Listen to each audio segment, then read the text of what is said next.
Commander Vexistai floated in the central chamber of the Galactic Council monitoring station, his translucent blue skin glowing softly in the dim light. For 300 years, he had watched the peaceful sectors of the galaxy, recording trade, routes, and monitoring diplomatic messages between member worlds. Nothing had prepared him for what appeared on his screen that morning. The distress signal came from the Cathara system, crackling with static and fear. The voice belonged to Captain Zeth Mora of the Zilarian Defense Fleet, and every word carried the weight of desperation. This is Captain Zeth Mora to any Council ships in range. We are under attack by unknown forces. They call themselves the Void Hunters. Our weapons cannot touch them. Our shields are useless. They are destroying everything. Please, anyone who can hear this, we need help immediately. The transmission cut to static, then silence. Vextai's 4 arms moved quickly across his control panel, trying to re-establish contact with the Cathara system. The response came not from Captain Zeth Mora, but from an automated distress beacon. The message was simple and terrifying. Zilarian Defense Fleet destroyed, colony ships evacuating, Void Hunters advancing on civilian population. Send help. Within hours, reports flooded in from across 3 star systems. The Void Hunters were not a single ship or even a small fleet. They were an invasion force unlike anything the galaxy had seen in 1,000 years of peace. The creatures used technology that made no sense to Galactic Council scientists. Their ships could phase through solid matter, appearing and disappearing like ghosts. Energy weapons passed through them harmlessly, while their own weapons dissolved Council ships at the molecular level. They showed no interest in communication, negotiation, or mercy. Admiral Kethrin of the Second Fleet sent the most detailed report before his own ships were destroyed. They hunt like predators, he transmitted. They seem to enjoy the fear they create. When we tried to surrender, they laughed. When we tried to run, they followed and killed us slowly. They are not here to conquer. They are here to destroy everything that lives. The Galactic Council emergency session lasted for 3 days. Representatives from 47 worlds debated solutions while the death toll climbed. The Altarian delegation suggested diplomatic contact. The Void Hunters responded by glassing an entire Altarian colony world. The Centaurian military proposed a massive fleet engagement. Their entire battle group vanished without a trace.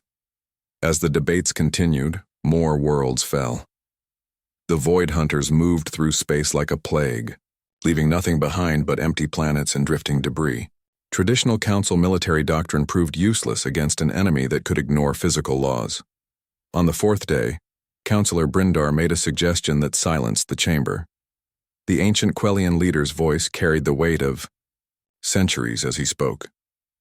There is one option we have not considered, one species we have deliberately avoided contact with for good reason. The chamber erupted in protests. Several delegates stood to object, their various forms of alien biology expressing universal shock and horror. You cannot be serious, said Ambassador Veltara of the Andromedan Collective. The quarantine exists for the protection of all civilized worlds. They are too dangerous, too unpredictable. Brindar's massive form shifted, his ancient eyes focusing on the holographic display showing the advancing Void Hunter fleet. Look at our situation. We are facing extinction. Our peaceful methods have failed. Our advanced technology is useless. Perhaps it is time to consider alternatives to civilization. The debate that followed made galactic history. For the first time in Council records, representatives seriously discussed contacting the species from Sol System, the 3rd planet from a yellow star in what most civilizations considered the galactic backwater, humans. The species that somehow evolved on a world that should have killed them long before they developed space travel. Their planet was a nightmare of natural disasters, poisonous atmosphere, extreme weather, and predators that made Council scientists question how any intelligent life could survive there. Even worse, humans seemed to thrive on their deadly world. They fought constant wars among themselves, survived in environments that would kill most galactic species instantly, and showed a disturbing tendency toward violence as a solution to problems. When they finally achieved spaceflight, the Council had quietly agreed to mark their system as off-limits and hoped they never ventured beyond their solar system. The vote was close. 24 worlds voted to maintain the quarantine. 23 voted to send a message to Earth. Counselor Brindar cast the deciding vote. "May the universe forgive us for what we are about to unleash," he said. "But perhaps monsters are needed to fight monsters." The message was simple and direct. It contained star charts showing the location of the invaded systems, tactical data about the Void Hunters, and an offer that no council member thought they would ever make to the species from the Death World, to the humans of Sol system. "We are the Galactic Council. We represent 47 peaceful worlds that have coexisted for over 1,000 years. We are under attack by forces we cannot defeat with our technology or methods. We formally request military assistance. In exchange, we offer full membership in the Galactic Council, access to our trade networks, and sharing of our advanced technologies. We understand your species has a reputation for warfare. We need that expertise now." The message was sent via hyperspace relay to the edge of the Sol system.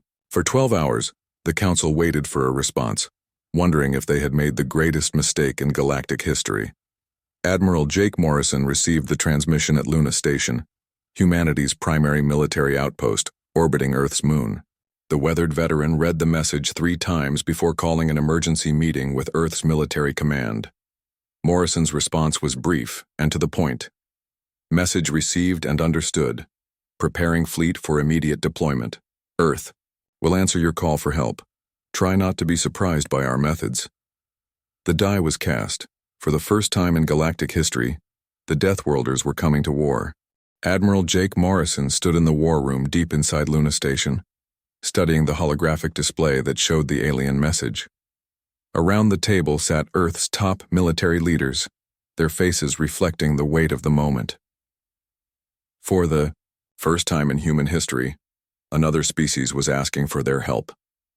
General Lisa Hayes spoke first, her voice careful and measured. "This could be a trap. We know almost nothing about these aliens or their true intentions. They claim to be peaceful, but so did the Martian colonists before they tried to declare independence." Captain Ron Baker leaned forward, his young face eager. "But General, look at what they're offering. Full membership in a galactic council, advanced technology, trade routes. This could be humanity's chance to expand beyond our solar system." "At every dime, what cost?" Hayes countered. "They're asking us to fight their war, to use our people as soldiers in a conflict we don't understand." Morrison raised his hand for silence.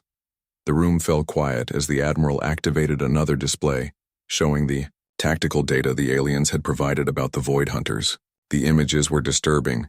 Entire fleets reduced to floating debris. Planets stripped of all life. Cities turned to glass. "Look at these numbers," Morrison said quietly. 3 star systems. Billions of lives lost. And according to their data, this enemy is still advancing. He paused, letting the weight of those words sink in. They tried diplomacy. They tried running. They tried fighting with their advanced technology. Nothing worked. The room was silent for a long moment. Finally, Dr. Patricia Cole, Earth's chief scientist, spoke up. "If we're going to do this, we need to understand what we're facing.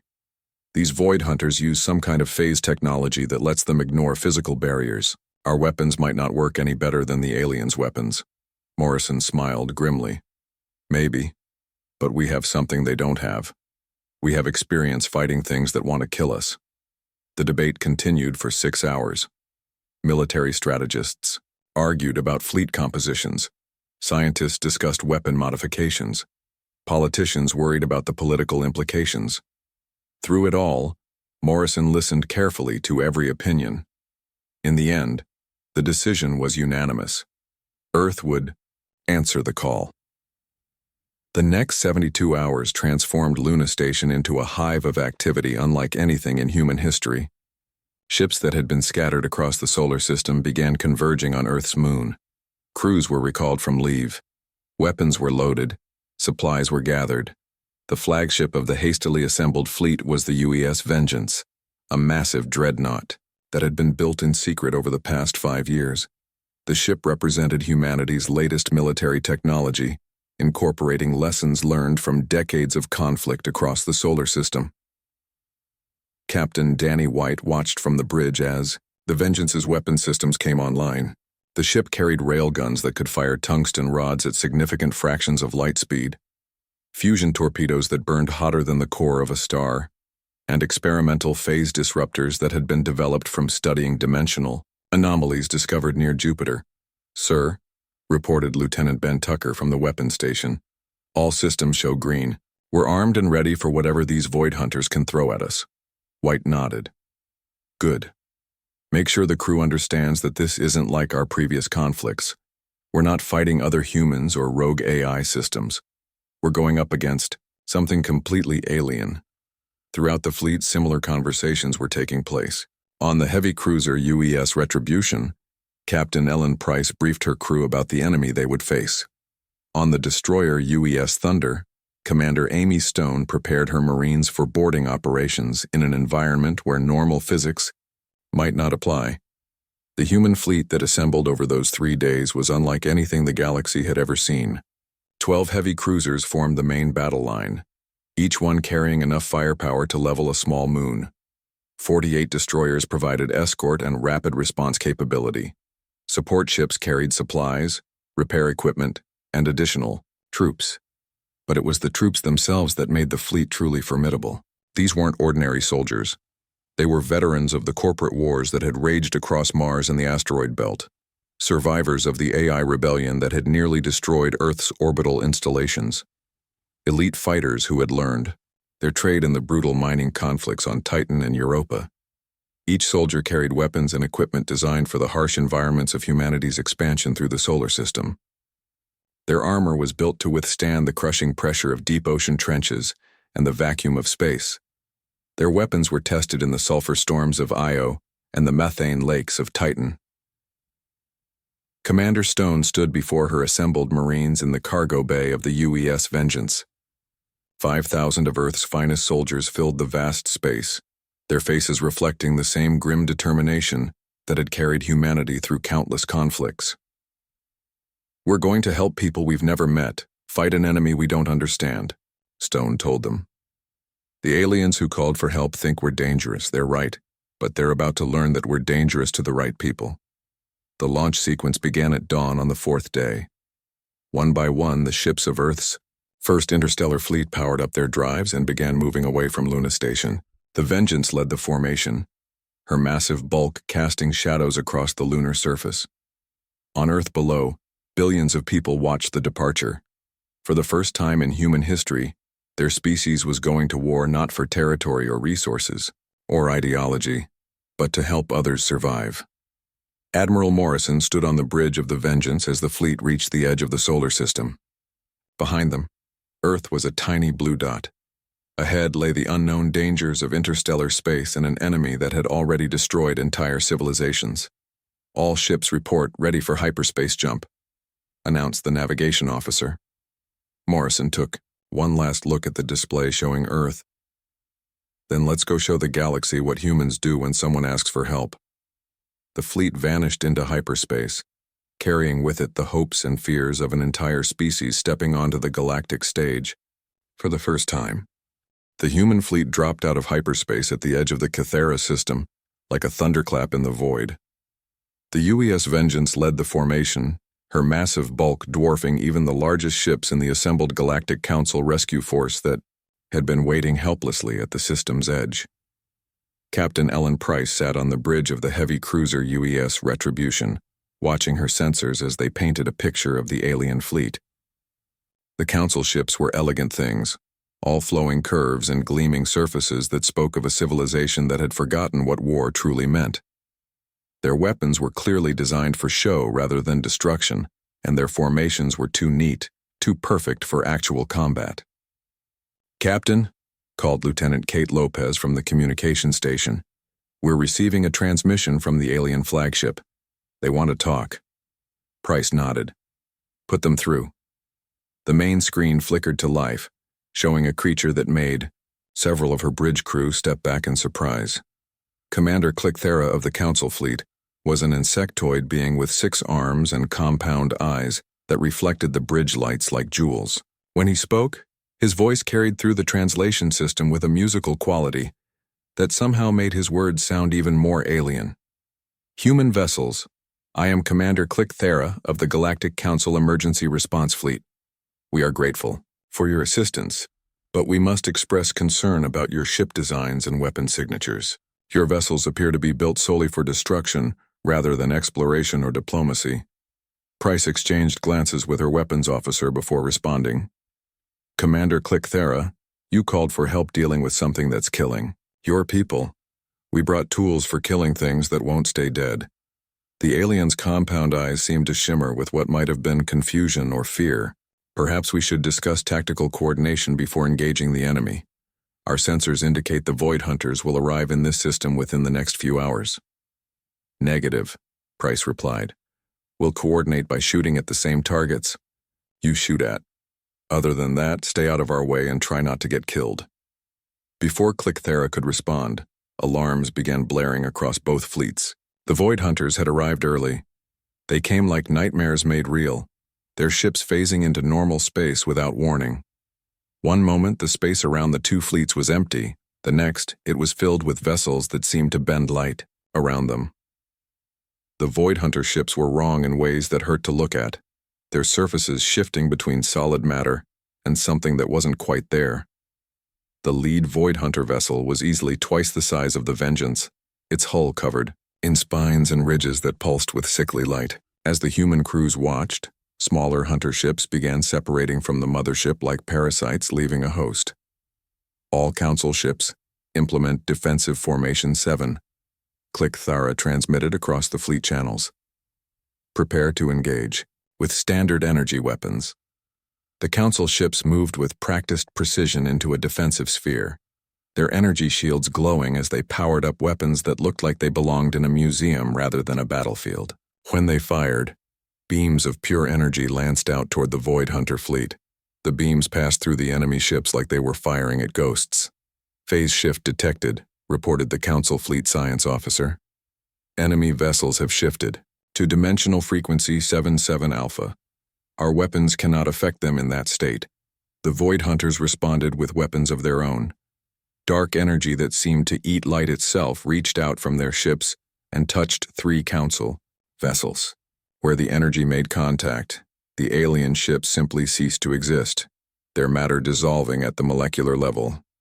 Admiral Morrison's voice crackled across the human fleet communication channels. All ships, this is Vengeance Actual. Council, fleet is taking heavy casualties and their weapons are ineffective. We are engaging immediately. Weapons free. Repeat, weapons free. What happened next would be remembered in galactic history as the moment everything changed. The human ships didn't retreat or try to establish a defensive formation. Instead, they charged directly into the Void Hunter fleet like ancient warriors, rushing into battle.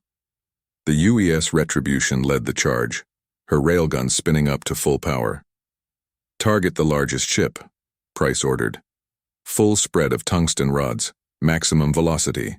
The railguns fired with a sound like thunder, launching solid metal projectiles at a significant fraction of light speed. The Void Hunter mothership tried to phase shift to avoid the incoming fire, but the tungsten rods didn't care about dimensional displacement. They punched through the enemy hull like it was made of paper, tearing massive holes in the ship's structure. Across the human fleet, similar scenes played out. Fusion torpedoes burned through Void Hunter shields that had seemed impenetrable. Phase disruptors, humanity's newest experimental weapons, caused enemy ships to flicker in and out of existence before exploding in bursts of twisted space-time. The Void Hunters, accustomed to enemies that fled or tried to negotiate, found themselves facing something they had never encountered before.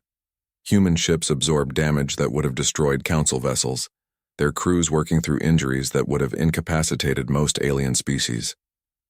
When the destroyer, UES Thunder, took a direct hit that tore away half her hull, her captain didn't order evacuation. Instead, he rammed his crippled ship directly into a Void Hunter cruiser, detonating his remaining fusion torpedoes on impact. Commander Amy Stone watched the battle from the troop transport bays of the Vengeance, her Marines suited up and ready for boarding operations. Captain White, she called over the comm system. My people are ready to take the fight to their ships. Negative, Commander, came White's reply. We're not boarding anything until we know more about their ship's internal environment. Stone smiled grimly. Sir, my Marines have trained in the sulfur storms of Io and the crushing depths of Europa's oceans. I think we can handle whatever these things have inside their ships. The tide of battle was turning. The Void Hunters, faced with weapons and tactics they couldn't counter, began to fall back. Their phase technology, designed to make them untouchable, proved useless against kinetic weapons that obeyed different laws of physics. Commander Clickthera watched from his flagship as human ships pursued the retreating Void Hunters with a ferocity that defied explanation. By the ancient stars, he whispered to his crew, what manner of beings have we unleashed upon the galaxy? The battle spread across 3 star systems as the Void Hunters retreated deeper into their territory, trying to regroup and understand what had gone wrong. For the first time in their existence as a species, they were facing prey that fought, back with a ferocity that seemed impossible. Lieutenant Ben Tucker led his squad through the twisted corridors of a disabled Void Hunter mothership, their boots clanging against metal that seemed to shift and bend under their weight. The interior of the enemy vessel defied human understanding, with passages that curved in directions that shouldn't exist, and gravity that changed without warning. Stay close and watch each other's backs, Tucker ordered through his helmet comm. This place is designed to confuse anyone who boards it. His Marines were veterans of the underground tunnel fights on Mars, where the rebel colonists had built mazes meant to trap and kill Earth forces. They moved with practiced efficiency, using hand signals and covering each other as they advanced deeper into the ship. The Void Hunters had not expected borders. Their species had evolved in dimensional space where physical contact was rare, and violence was conducted at long range. When Tucker's squad encountered the first group of defenders, the aliens froze in shock at seeing armored humans charging directly at them with weapons drawn. The firefight was brief and brutal. The Void Hunters' energy weapons were designed to dissolve matter at range, but human combat armor had been tested in the radiation storms of Jupiter and the crushing pressures of Europa's deepest trenches. The alien weapons left scorch marks, but failed to penetrate. Tucker's squad weapons, on the other hand, had been designed to kill things in close quarters. Their assault rifles fired explosive rounds that worked just as well in twisted dimensional space as they did in Earth's atmosphere. Meanwhile, Captain Danny White was learning something important about their enemy from the bridge of the UES Thunder. The ship's science officer, Dr. Gary Hill, had been monitoring the Void Hunter phase technology throughout the battle. Captain, I'm seeing a pattern in their energy signatures, Hill reported. Every time they phase shift, their power levels drop significantly. It's like the process uses enormous amounts of energy. White studied the data on his screen. How long can they maintain it? Based on what I'm seeing, maybe 20 minutes of continuous phasing before they need to recharge. And that's assuming they're not using weapons or shields at the same time. This information changed everything. White immediately transmitted the discovery to Admiral Morrison and the rest of the fleet. All ships, this is Thunder Actual. Enemy phase technology has limited duration. Recommend continuous engagement to force energy depletion. The strategy worked better than anyone had hoped. Human ships began pursuing individual Void Hunter vessels, forcing them to maintain phase shifts for extended periods while taking constant fire. The aliens, accustomed to quick strikes against opponents who would flee or surrender, found themselves trapped in prolonged battles they couldn't escape. Commander Amy Stone finally got her chance for boarding operations when her Marines breached the hull of a Void Hunter cruiser. The enemy ship had been forced to drop its phase shields after 30 minutes of continuous fire from the UES Retribution, leaving it vulnerable to human assault pods.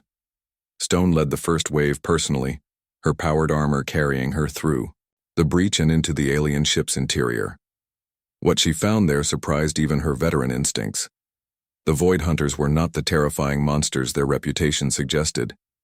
They were actually quite fragile, their bodies adapted for life in dimensional space where physical stress was minimal. When the ship's artificial gravity failed during the battle, the aliens floated helplessly while Stone's Marines continued fighting in zero-gravity conditions they had trained in since joining the service.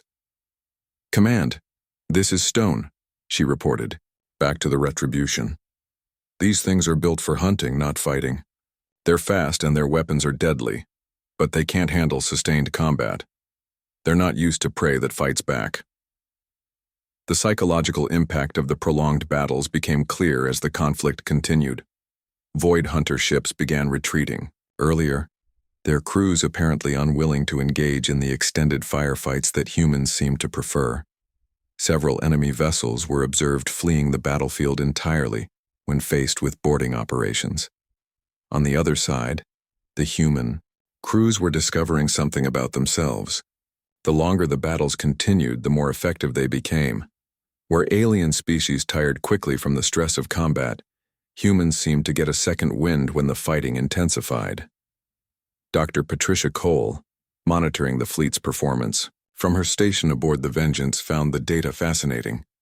"Admiral, our crew performance metrics are actually improving as the battles continue. Heart rates are elevated but stable. Reaction times are faster and tactical decision-making is more efficient."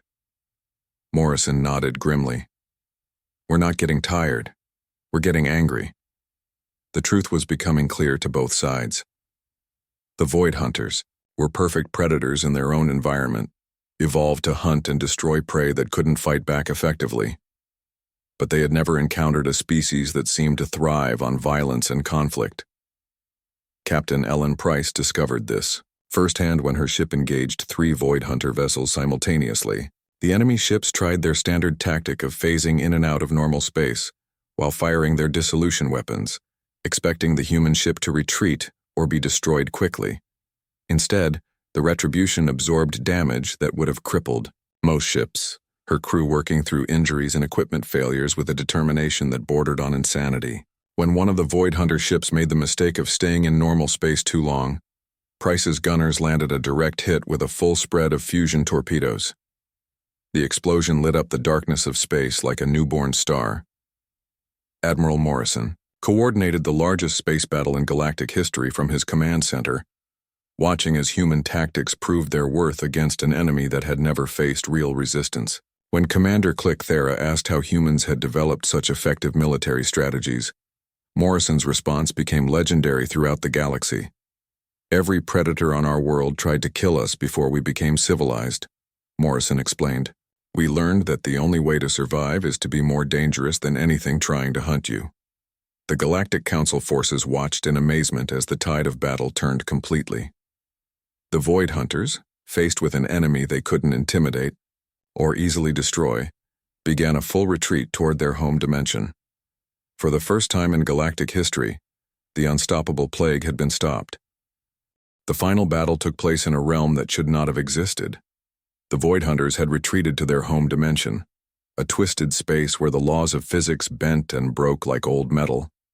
It was a place where matter and energy danced together in ways that made human instruments scream warnings, and alien ships simply refused to function. Admiral Morrison stood on the bridge of the UES Vengeance, watching his science officers work frantically to modify their sensors for dimensional travel. Dr. Gary Hill had been working for 18 hours straight, trying to find a way to force a breach into the enemy's home space. "Admiral, I think we can do it," Hill reported, exhaustion clear in his voice. "But it's going to require every ship in the fleet to link their phase disruptors together. We'll essentially be tearing a hole in reality itself." The Galactic Council representatives were horrified at the suggestion. Commander Click Thera's compound eyes reflected pure terror as he spoke. "You cannot be serious. Dimensional travel into hostile space has never been attempted. The risks are beyond calculation." Morrison looked at the tactical display showing the Void Hunter retreat. "They're regrouping in there, planning their next attack. If we let them recover, they'll come back stronger and more prepared for our tactics." Captain Ellen Price spoke up from her position on the Retribution. "Admiral, my crew is ready. We've come this far. Let's finish what we started." One by one, the human ship captains voiced their agreement. Captain Danny White, Commander Amy Stone, Lieutenant Ben Tucker, all the officers who had led their people through battles that should have been impossible. They were ready to follow their admiral into a dimension that might kill them all. The breach took 6 hours to create. Every human ship in the fleet linked their experimental phase disruptors, creating a massive energy field that pressed against the boundaries of normal space. When the dimensional barrier finally tore open, the portal that appeared looked like a wound in the universe itself. The combined fleet moved through the breach and into the Void Hunter home dimension. What they found there defied description. Space itself was wrong, filled with colors that had no names and structures that hurt to look at directly. Gravity pointed in multiple directions at once. Time seemed to flow backward and forward simultaneously. The Void Hunters had built their civilization in this twisted realm over millions of years. Their cities floated in impossible formations, connected by bridges of crystallized space-time. At the center of it all was their supreme command ship, a vessel the size of a small moon that pulsed with the stolen energy of countless destroyed worlds. But something was wrong with the Void Hunter dimension. As the human fleet advanced, their sensors detected vast empty regions where cities and ships had once existed. The entire realm showed signs of massive consumption, as if the Void Hunters had been feeding on their own environment for so long that they had nearly destroyed it. They're parasites, Dr. Hill realized, studying the readings. They've consumed everything else that used to live in this dimension. That's why they started hunting in normal space. They're running out of food in their own realm. The supreme commander of the Void Hunters finally revealed himself as the human fleet approached his massive ship. The creature was ancient beyond measure, its form shifting between solid matter and pure energy. When it spoke, its voice carried the weight of eons spent hunting and killing. "You dare enter our sacred realm," the supreme commander hissed across all communication channels. "We are the ultimate predators. We have consumed entire galaxies. What gives your pitiful species the right to interfere with our hunt?" Captain Kate Lopez, now commanding the boarding operation against the enemy flagship, delivered humanity's response. "You made it our business when you started killing people who asked us for help." The final battle was unlike anything in galactic history. Human ships fought in an environment where their weapons sometimes fired backward through time, where their armor had to protect against attacks that existed in multiple dimensions simultaneously. The crew of the UES Thunder found themselves fighting the same battle 3 times in parallel realities. But humans adapted. They always adapted. When normal tactics failed, they improvised. When their weapons didn't work properly, they found new ways to use them. When the laws of physics stopped making sense, they made up new rules and kept fighting. Commander Stone led her Marines through the interior of the Supreme Commander's ship, fighting creatures that phased in and out of existence, while navigating corridors that rearranged themselves every few minutes. Her soldiers used tactics learned in the underground warrens of Mars and the floating cities of Venus, treating the impossible architecture like just another hostile environment to overcome. The Supreme Commander made his final stand in the heart of his vessel, surrounded by the stolen energy of 1,000 destroyed worlds. He was ancient, powerful, and utterly confident in his superiority over the young species that had dared to challenge him. Stone faced him alone in the ship's command center, her assault rifle steady in her hands. "This ends now," she said simply.